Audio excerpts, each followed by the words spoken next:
Assalamualaikum warahmatullahi wabarakatuh. Tadi dinyatakan bahwa sejarah kebudayaan termasuk sejarah yang tidak disinggung ya secara khusus di dalam sejarah nasional Indonesia, karena memang sudah dirintis penulisan sejarah kebudayaan oleh para ahli yang berkaitan dengan kebudayaan Indonesia. Jadi seperti yang ditulis oleh Sukmono, jadi Sukmono sebagai seorang penulis bangsa Indonesia yang menulis sejarah kebudayaan. Nah, tentu saja kebudayaan itu lebih luas daripada kesenian, karena di dalam kesenian itu, di dalam kebudayaan itu ada 7 unsur kebudayaan. Jadi ada kebudayaan dalam bentuk, kalau ada 7 unsur dan 3 wujud. Ya. Wujud pertama adalah kebudayaan dalam bentuk gagasan-gagasan, ide-ide, norma, nilai-nilai, etika, dan adat istiadat.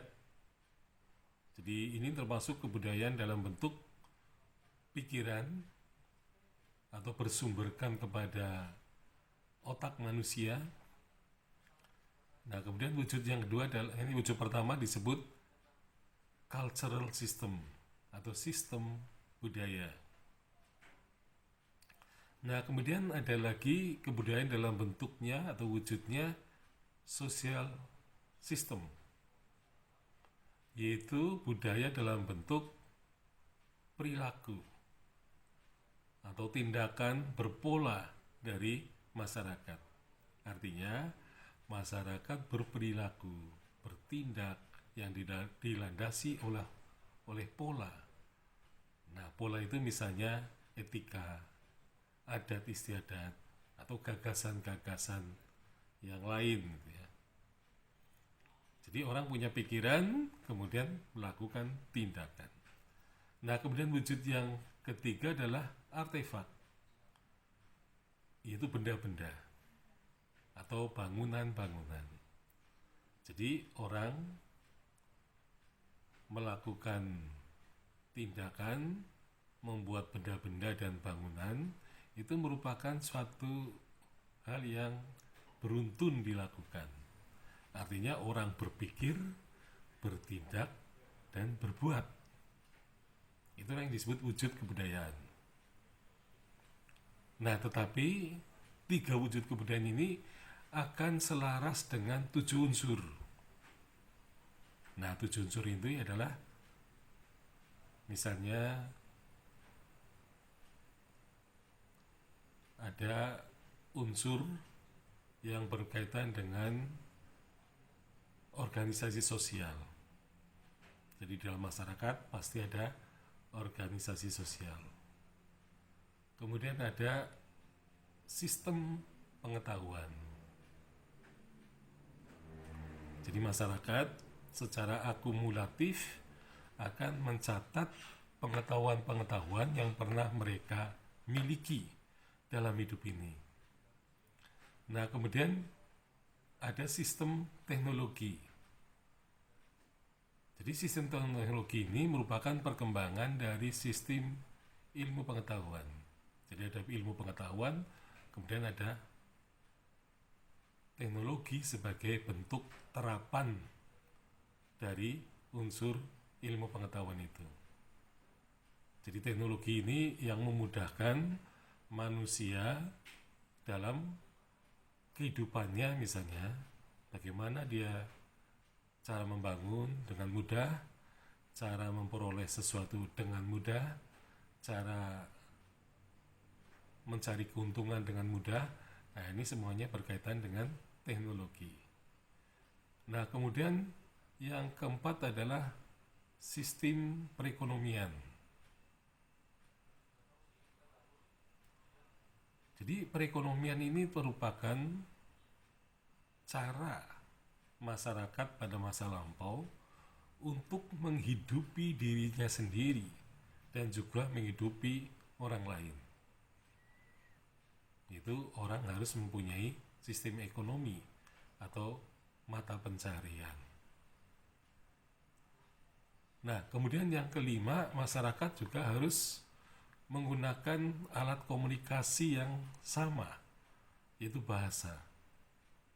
Jadi unsur yang kelima adalah bahasa. Karena ketika orang berbahasa, maka orang itu bisa melakukan komunikasi, sehingga dari komunikasi itu akan terjalin hubungan dan saling memahami. Jadi tanpa komunikasi ini, maka masyarakat akan sulit. Jadi bahasa ini merupakan alat komunikasi yang memang umum digunakan oleh seluruh warga masyarakat. Nah, karena di sini bahasa merupakan sendi atau ciri khas dari suatu masyarakat, maka seringkali bahasa menunjukkan bangsa. Ya. Jadi bahasa itu sebenarnya menunjukkan orang-orangnya seperti apa. Eksistensi manusianya akan tampak dari bahasa. Nah, kemudian unsur yang ketujuh adalah religi. Religi ini adalah sistem kepercayaan masyarakat terhadap yang maha tinggi. Nah, kalau kita lihat sejarah agama-agama, maka diakui bahwa semua agama yang diturunkan ke bumi oleh Yang Maha Kuasa, oleh Allah Subhanahu wa Ta'ala, adalah agama Islam. Jadi agamanya Nabi Adam, Islam. Nabi Idris, Islam. Nabi Nuh, Islam. Ibrahim, Islam. Nabi Musa juga Islam. Nabi Isa juga Islam. Semua agama yang diturunkan di muka bumi ini adalah Islam. Dan Islam yang diturunkan kepada Nabi Muhammad adalah Islam yang telah disempurnakan. Ya, jadi agama Islam yang paling sempurna adalah agama Islam yang diturunkan kepada umat Islam, umatnya Muhammad. Nah, tetapi dari sejarah manusia itu, maka agama itu kemudian berkembang. Agama itu kemudian menunjukkan adanya penyimpangan-penyimpangan karena faktor manusia itu merasa sok pintar.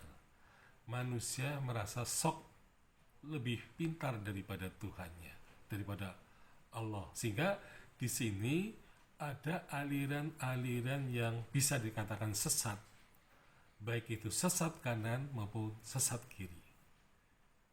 Nah, kalau sudah ada kesesatan, maka Allah akan menurunkan Rasul baru.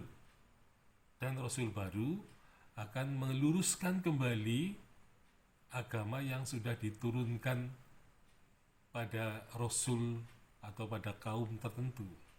Jadi di sini ada pelurusan dari penyimpangan. Karena agama Islam adalah agama lurus. Jadi penyimpangan dari zaman dulu itu saya kira masih hidup terus-menerus. Jadi ada yang penyimpangan itu masih ada sekarang, ya. Dan kemudian turunkan Rasul baru, diluruskan lagi, gitu ya. Jadi yang diluruskan itu adalah masalah ketauhidan. Jadi masalah tauhid, masalah keimanan, itulah yang mendasari agama-agama itu diturunkan melalui para rasul. Tetapi selalu saja manusia seringkali mengubah-ubah ya, kitab suci. Ya, di situ ada perilaku manusia yang melakukan penyimpangan. Nah, sehingga kemudian ada pelurusan dari rasul-rasul yang diturunkan kemudian. Nah, kemudian dari penyimpangan-penyimpangan itu muncul ya, sistem kepercayaan yang tentu saja berbeda dengan seperti yang ada di dalam agama-agama itu. Jadi muncul Tuhan yang baru ya, misalnya karena matahari merupakan apa yang selalu muncul setiap saat, maka matahari dianggap dewa. Maka di situ muncul dewa-dewa yang bernuansa alam, yang sebenarnya kalau menurut ajaran Islam itu ya mereka itu adalah makhluk Allah, gitu ya. Jadi bukan khalik, gitu ya. Tetapi manusia kemudian meyakini mereka sebagai Tuhan-Tuhan mereka, dan itu memang sesat. Dan aliran-aliran ini yang kemudian muncul atau disebut oleh ahli antropologi sebagai religi, yaitu sistem kepercayaan terhadap sesuatu.